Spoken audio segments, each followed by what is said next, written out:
नमस्कार. बँकिंग एक्झामची तयारी करताना असे काही विद्यार्थी असतील ज्यांचं ग्रॅज्युएशनमध्ये मॅथ्स या विषयाची एवढा काही जास्त संबंध आलेला नाही आहे किंवा त्यांच्या ग्रॅज्युएशनमध्ये मॅथ्स हा विषय नव्हताच. मग अशा विद्यार्थ्यांना मॅथ्स हा विषय कॉम्पिटिटिव्ह एक्झामिनेशनमध्ये प्रिपेअर करण्यासाठी काहीसा जड जातोय. मग हा विषय कशा चांगल्या पद्धतीने आपल्याला व्यवस्थित प्रिपेअर करता येईल, या विषयामध्ये कसं स्कोअर करता येईल, या विषयाला कशा प्रकारे समजून आपल्याला घेता येईल, या सगळ्या गोष्टी आपण या व्हिडिओमध्ये बघणार आहोत. तर नमस्कार विद्यार्थी मित्रांनो, मी कृष्णा पाटील तुमचं या व्हिडिओमध्ये स्वागत करतोय. जर तुम्ही या चॅनलवर नवीन असाल तर या चॅनलला सबस्क्राईब करायला विसरू नका. तसंच आपलं ऑफिशियल टेलिग्राम चॅनल आहे स्पार्कल एज्युकेशन, तिथेही आपल्या अपडेट्स येत असतील, त्यालाही जॉईन करायला विसरू नका. तर आजच्या आपण महत्त्वाच्या विषयाला हात घालतोय. आजचा विषय आहे quant strategy for non maths background. असे विद्यार्थी ज्यांचं बॅकग्राऊंड मॅथ्स मध्ये नव्हतं त्यांच्यासाठी क्वांटची स्ट्रॅटेजी कशी असली पाहिजे. आता विशेषतः यामध्ये येणारे विद्यार्थी आहेत BA बॅचलर ऑफ आर्ट्स, ॲग्रिकल्चरचे विद्यार्थी असतील, अशा विद्यार्थ्यांना थोडंसं क्वांटमध्ये अडचण येते. तर यासाठी one by one step by step आपण जाणार आहोत. व्हिडिओ नक्की शेवटपर्यंत बघा आणि आवडला तर नक्की शेअर करा. तर विद्यार्थी मित्रांनो, सगळ्यात महत्त्वाचं आहे गेट रीड ऑफ फोबिया. म्हणजेच काय हो सर, जे काही तुम्हाला मॅथ्स बद्दल भीती तयार झालेली आहे, जे काही तुम्हाला मॅथ्स बद्दल कुठेतरी मनामध्ये स्वतः डाऊट तयार होतो आहे, एकदा तो डाऊट काढणं गरजेचं आहे.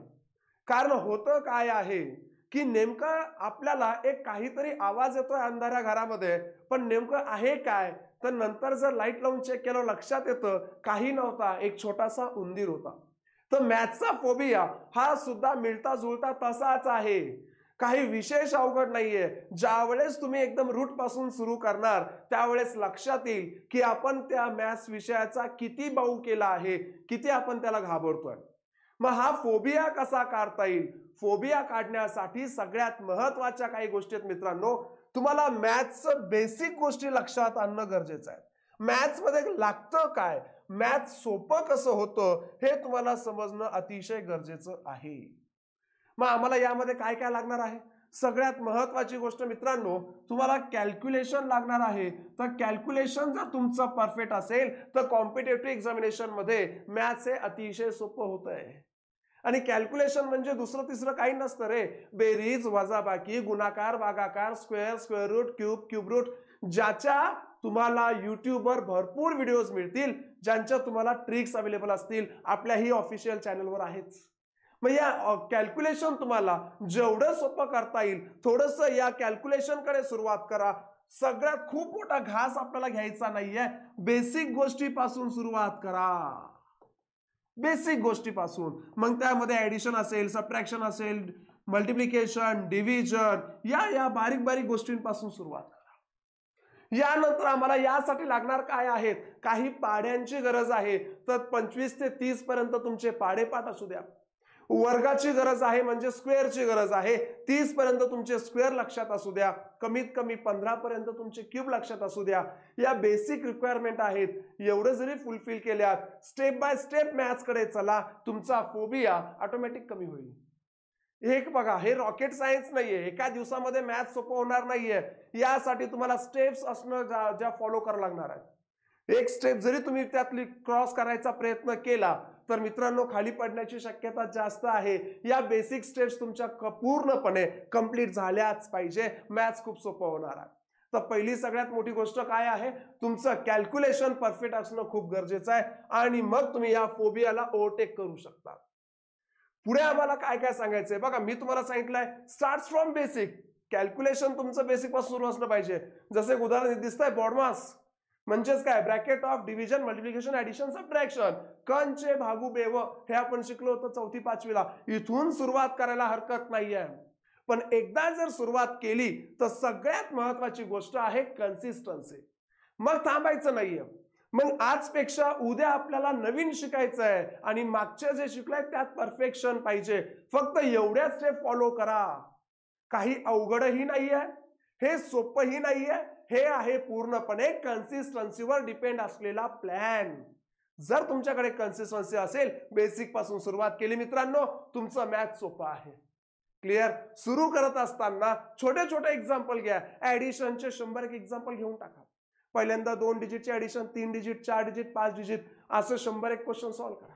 सबट्रॅक्शनचे 100 एक क्वेश्चन सॉल्व्ह करा. मल्टिप्लिकेशन डिव्हिजनचे 100 क्वेश्चन सॉल्व्ह करा, जे दिवसातले 2-3 तासाचं काम आहे. एकदा जर ही सवय लागली, एकदा तुमचा ब्रेन कॅल्क्युलेशन सोबत प्रॉपरली मॅच झाला, आपलं ब्रेन कॅल्क्युलेशन सोबत त्यांनी प्रॉपरली हँडशेक केलं, तर मित्रांनो मॅथ सारखा स्कोरिंग सब्जेक्ट कोणता नाही आहे. पण यासाठी महत्वाचं काय आहे, मी ज्या स्टेप्स सांगतोय या स्ट्रिक्टली फॉलो करा. मॅथ्सला घाबरून चालणार नाही. आणि इथे मी पुन्हा सांगेल, इथे सेल्फ प्रॅक्टिस शिवाय पर्याय नाही आहे. विद्यार्थ्यांना असं वाटत असेल की यस सर, मी आता मॅथ्सला सुरुवात करतोय, मी कुठेतरी क्लास लावतोय, मी परफेक्ट होणार. Not possible. तुम्ही कुठेही जगाच्या पाठीवर क्लास लावा, जोपर्यंत तुम्ही सेल्फ प्रॅक्टिस करणार नाही, सेल्फ तुम्ही याच्यावर अनालिसिस करणार नाही, तुम्ही स्वतः इथे डोकं लावणार नाही, तोपर्यंत मॅथ्स परफेक्ट होणार नाही. आणि हा इंटरेस्ट कसा येणार आहे, या बेसिक गोष्टींपासून. सुरुवात करताना सोप्यापासून सुरुवात करा. अवघड काहीच नसतं. तुम्ही त्या लेवलला ऑटोमॅटिक पोहोचतात मित्रांनो. पुढे महत्वाच्या गोष्टी काय काय आहेत सर, या मॅथ्स मध्ये सिलेबस काय काय असतो? बघा, मॅथ्स मध्ये 3 महत्वाच्या गोष्टी आहेत.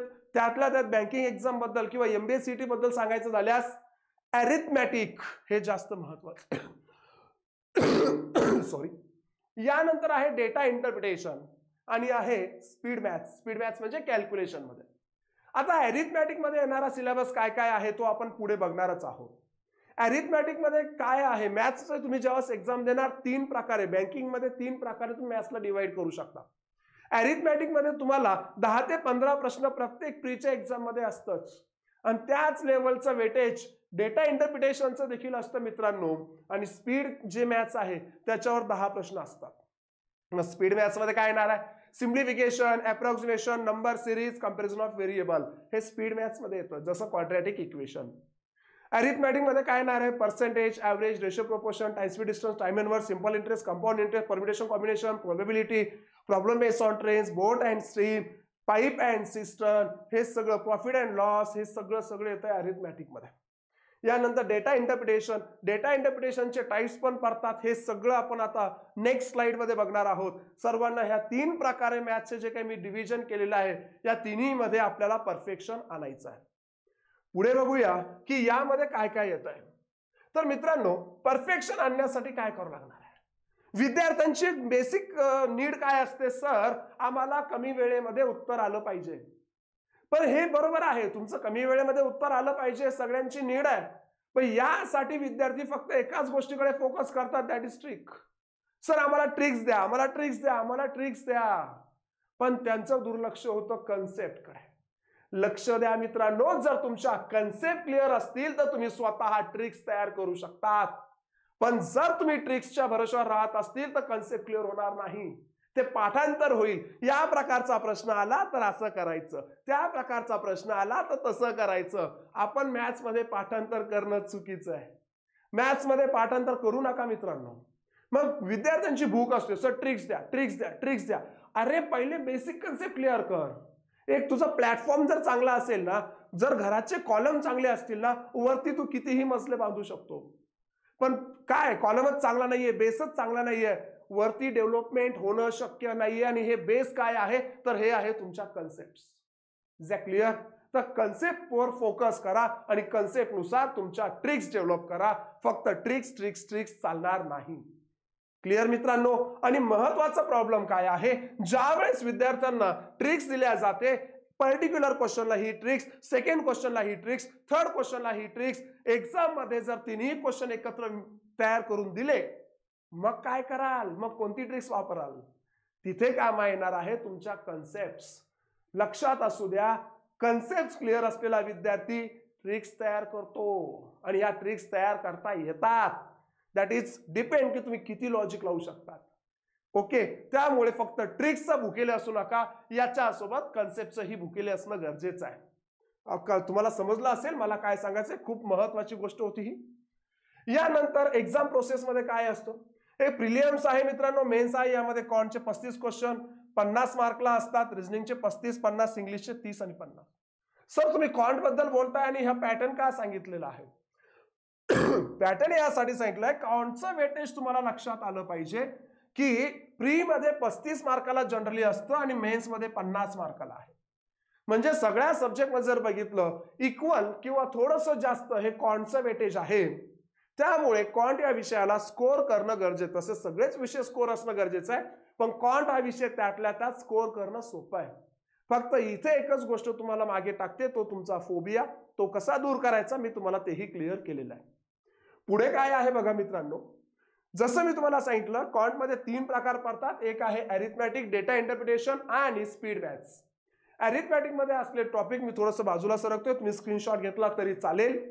अरिथमॅटिक मध्ये असलं टॉपिक आहे ratio and proportion, profit and loss, simple and compound interest, time speed and distance, boat and stream, probability, partnership, permutation and combination, mensuration, numbers system, ages and numbers, percentage, mixture alligation, time and work आणि pipe and system. हे आहे मित्रांनो arithmetic मध्ये असलेले topics.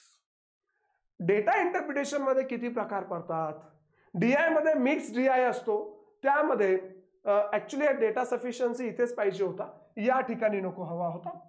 यामध्ये येतो pie chart, bar graph, line graph, tabular DI, double pie chart, त्यानंतर missing DI, radar graph, caselet आणि अरिथमॅटिक बेस्ड डीआय. हे सगळे डीआय चे प्रकार आहेत. Generally pie chart, bar graph, line graph आणि टॅब्युलर डीआय हे 4 बेसिक डीआय आहे. यावर नंतर काय केलं जातं, अरिथमॅटिक वर बेस जर काही केलं असेल तर त्याला अरिथमॅटिक डीआय म्हटलं जातं. केसलेट डीआय जर असेल पॅराग्राफच्या फॉर्म मध्ये केसलेट, दिलेली इन्फॉर्मेशन रडारच्या फॉर्म मध्ये असेल तर त्याला रडार ग्राफ असं म्हटलं जातं. उरलेले जे आहेत जनरली पीओ लेवलला, मेन्सला जास्तीत जास्त प्रिफर केल्या जातात. त्यामुळे हे सर्व डीआय खूप महत्वाचं आहे. प्रत्येक एक्झाम मध्ये त्यातल्या त्यात आयबीपीएस पीओ असेल किंवा एसबीआय पीओ असेल, 70, 80, 90% क्वेश्चन्स हे फक्त डीआय वरच असतील. आहे का नाही मोठं वेटेज?